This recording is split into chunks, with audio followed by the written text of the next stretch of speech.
I'm in the process of buying my very first house as a 28-year-old with no kids. I'm not married. I am in a relationship. I close in 7 days, and I feel like I should be super excited right now and happy, but in reality, I am terrified. And I am so nervous and I want to back out. Yeah, I'm gonna be house poor. Like, I don't know how I'm gonna afford food. I don't know how I'm gonna afford gas. I don't know what I'm doing. Who let me do this? Who let me do this? I officially have $0 to my name because I just took out every penny that I've ever saved. And this is on top of the deposit I've already made to buy a house. And wow, down payments are really large and I'm broke now. I live in a starter house. Like if you saw my house, we would all agree that I live in a starter house. And my mortgage is already $4,300 a month. However, I got a letter in the mail saying that my mortgage is actually increasing and it's now going to be $4,800 a month. It's going from $4,300 a month to $4,800 a month. And I've owned this house for like 18 months. I've already poured over like $75,000 into this house. I'm constantly putting money into like updates because it's outdated. It needs updates, it needs repairs, just like all of the things that come with being a homeowner. And a couple years ago, I made a video talking about why I never wanted to own a house, and I talked about things like this. And my feelings are the same. I am very grateful and very fortunate that Yeah, look at what you just saw. None of those people did something stupid. This is just happening everywhere right now. And the reason it keeps happening is because when you are buying a house, the entire industry around homeownership is designed to keep your attention on one thing. Can I afford the payment? Is this a good area? Is this the right move? Meanwhile, the insurance companies, the HOAs, and the county are all waiting on the other side of the closing with their own set of numbers. Numbers that can change whenever they want. And that conversation just doesn't happen. So there's a gap, and today we're going to look at some of these videos, people who fell into it. Because some of them were blindsided completely. But even those who thought they were ready didn't see all of it coming. Okay, can we talk about these flip houses for a second? Because some of them, man, they are beautiful. And some of them are straight up lipstick on a pig. I had one that we went to see and it looked amazing online. I'm talking like brand new floors, cute fixtures, white cabinets, farmhouse sink, the whole Pinterest dream. And my buyers were excited. They're like, this is the one, this is it. And we walk in, and at first glance, we're still like, okay, this looks good.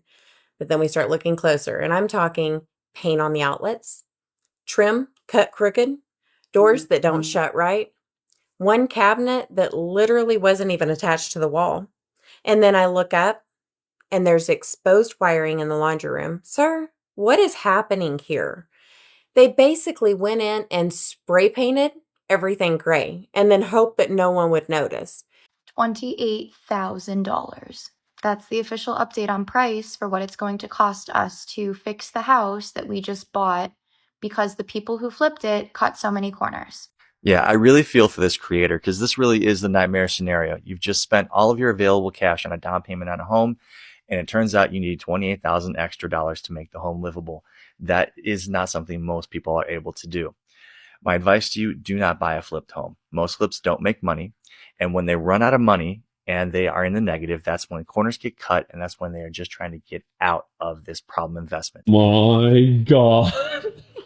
You guys Dude. are not going to believe what happened. We literally got the worst call any homeowner could ever get. We literally just got the house. And we got the keys. We're so happy. And then we get a call. The guy said that because of the leak, the whole ceiling collapsed. Not the whole, like just a big piece, a big chunk of it. This is where people start to feel stupid, and even when they weren't stupid. You drained your savings to get in the house. Then 30 days later, the house starts handing you bills like it has a personal grudge. The gray floors looked clean, so you thought. The listing photos looked great, felt brand new online. The inspection didn't catch enough. And you're limited on what you can do about it. The builder is paid and the flipper is long gone, nowhere to be found. Now it's your problem. And this is why being house poor is not just about the mortgage. It's the mortgage plus the repair bill plus the emergency fund you no longer have. These are the type of things that would crush anybody. A dream turned completely upside down. My mortgage said that I have an escrow shortage, so they're raising my mortgage to pay that shortage, right? But they're not raising it by like $50 or $100. They're raising it by $790. So bringing my payment to over $3,000, and I just don't think that's it's not feasible. I can't do it. So I think I'm gonna sell my house, and I think I'm gonna try and move home to Hawaii. Home ownership isn't all it's cracked up to be, just so you know. I have been stressed for probably the last 3 years of living in this house. I've lived in this house 4 years. And although I completely love this house and I would love to keep it if I had the money, there's just so much stress on a single mother. I don't think I can do it. So I'm probably gonna go. The escrow system doesn't warn you because it's a trap. They wait until you've drained your savings to close, and then the county reassesses your property, or your insurance resets, and suddenly your payment jumps by $800 a month. And at that point, what are you supposed to do? You already bought the house, you already moved all your stuff in, and you already spent the money on the home. You don't get to go back to the closing table and say, actually, this new payment just doesn't work for me. Your mortgage payment is not always your mortgage payment. It can move, and when it moves, it doesn't care if you're a single mom. It doesn't care if you worked hard and sacrificed to keep the house. It just shows up 1 month and says, here's the new number. And now you either figure it out, start cutting everything else, or you start having the exact conversation she's having right there. I might have to sell the house I fought this hard to keep. Nearly 3 years ago, my ex-husband and I decided to move to this fancy golfing community. And for the first time in my life, at the age of 44, I finally understand what it's like to be house poor. When we first moved here, mortgage, taxes, and insurance, they were all affordable. But shortly after moving here, our property taxes started to raise. Our insurance went up to match it. And in the entire time of our existence here, which is about 3 months of 3 years, 3 months shy of 3 years, property taxes and homeowners insurance has went up about $3,500 per month. Now, if you do the math over a span of 1 year, that's a lot of money. And I will just say this much, it's been a very humbling experience. Yeah, property taxes and insurance are not negotiable. You can't call the county and say this doesn't work for me this year, or tell your insurance company their renewal is too high. You pay it or you fall behind. Fall behind long enough and you lose the house. Depreciation that makes a neighborhood desirable is the same thing that blows up your tax bill. You picked a good area. That decision is now costing you more every single year. The insurance piece is even more frustrating. The company doesn't need something bad to have happened at your address to raise your rates. They reprice entire markets. You get the bill regardless. I've had clients call me wanting to sell, and the house is fine. They just can't keep up with what it costs to stay in it every single year. No ceiling on either number, ever. Did you even know you could be foreclosed on by an HOA? No, never heard of it. It's totally insane. It's totally insane. Trisha Quigley learned it can happen the hard way when her Cherokee County home of 18 years was sold at foreclosure auction on the courthouse steps for about the amount of spare change currently sitting on her coffee table. It went for $3.25. Quigley admits she did not pay 2 of her biannual homeowner dues payments, $800 total. She ended up paying more than $10,000 trying to get right with the HOA, but the late fees and the attorney fees kept growing. Yo, TikTok world out here. I'm a little flustered and I need your help. My homeowner's insurance just called me and told me that they're dropping us because we put a hail roof claim in May that they did replace our roof, but now they're dropping us because of that claim.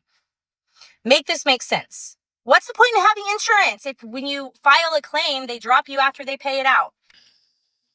Because I built a fence. Because I built a fence, replaced the old one, this insurance company dropped me. And on top of it,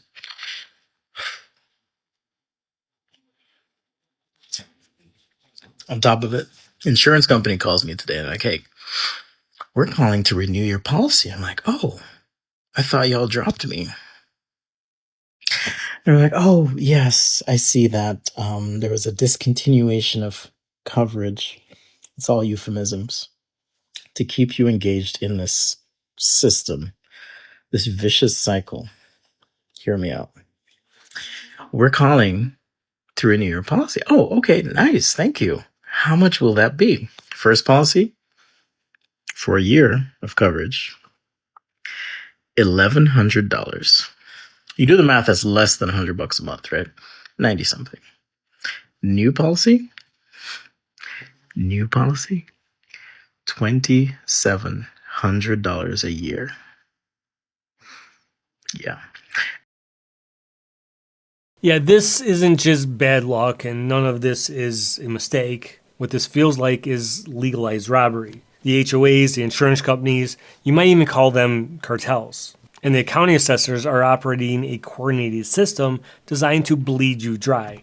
They sold you the American dream of homeownership, but what you actually bought was a $400,000 subscription service, where the government and the corporations can jack up the monthly price whenever they feel like it. The HOA can foreclose on your house before your bank even knows what happens. The insurance company will drop you the exact moment you try to use the product you paid for. And if your policy lapses, your lender steps in with their own carrier at triple the price. And you have absolutely zero to say in it. You don't actually own your house. You're just renting it from the county and the insurance companies. So pay attention to who is actually on the other side of these contracts, because that matters. I'm sitting in my car before I go in the house because I don't want to lose it in front of my kids. I just went to the dollar store and picked up a 4-pack of toilet paper for $4.50. And then I went to the grocery store and bought 2 boxes of mac and cheese, 2 packs of mashed potatoes, the Food Line brand of soda, a Food Line brand of butter, and a Food Line brand of milk, and spent $25. Before the trip, we had $90 left until payday. Thankfully, we have enough dinners to last us until payday, but we need lunches for our kids because they're off of school for the summer.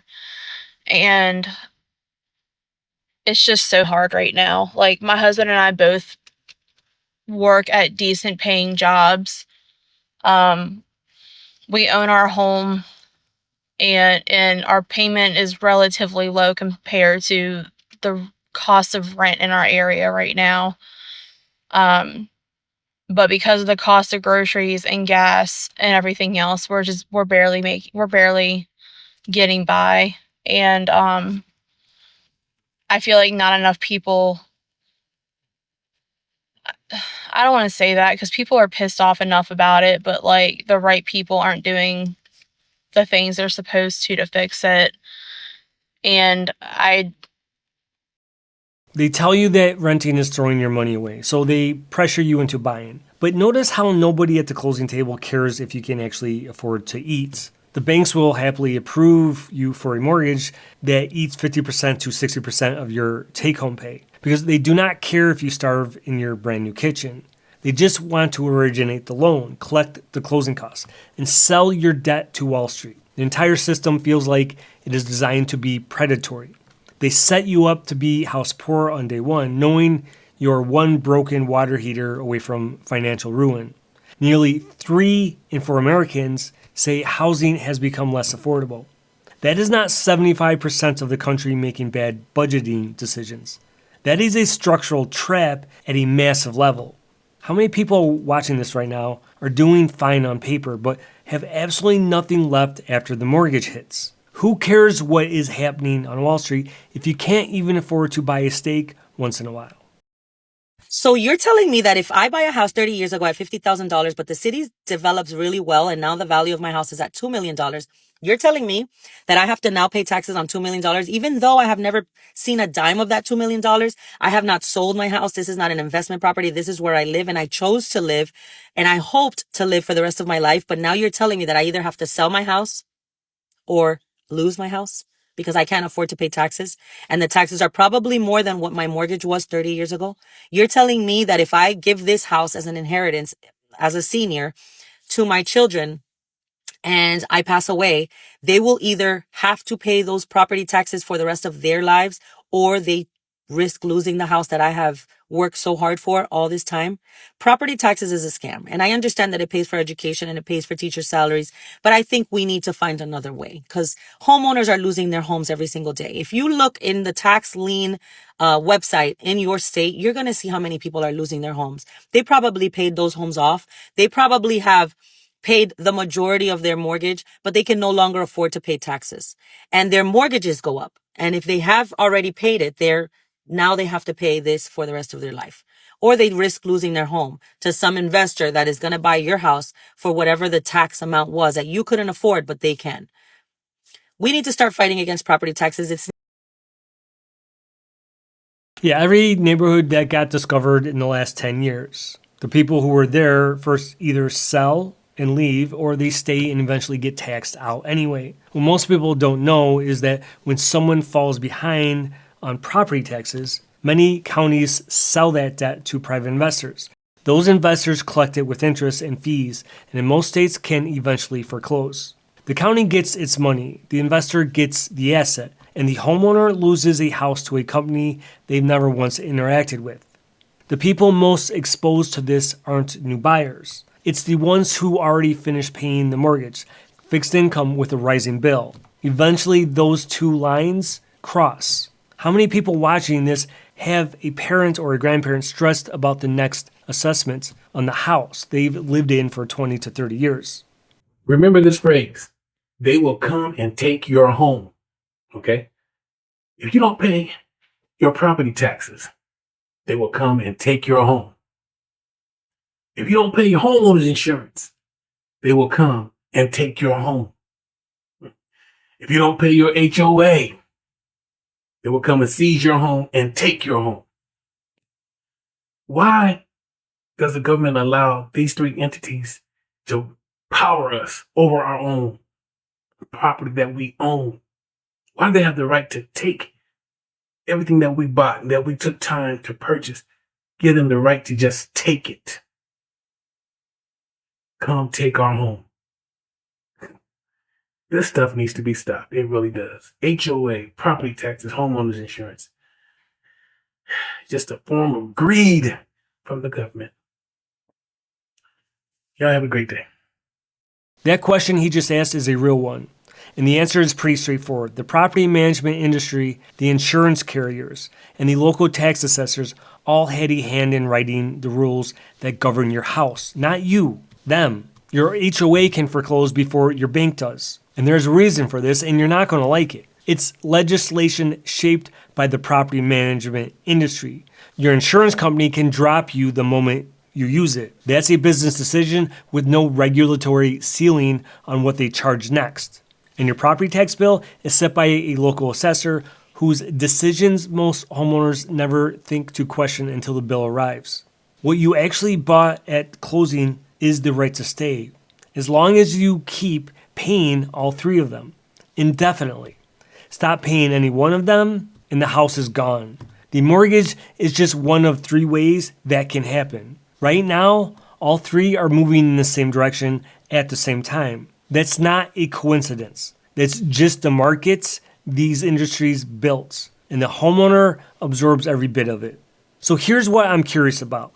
Are you house poor right now, or do you know somebody who is? Drop it in the comments. If this hit close to home, share it. Someone you know needs to see this before they sign. Thanks for watching, and I'll see you next time.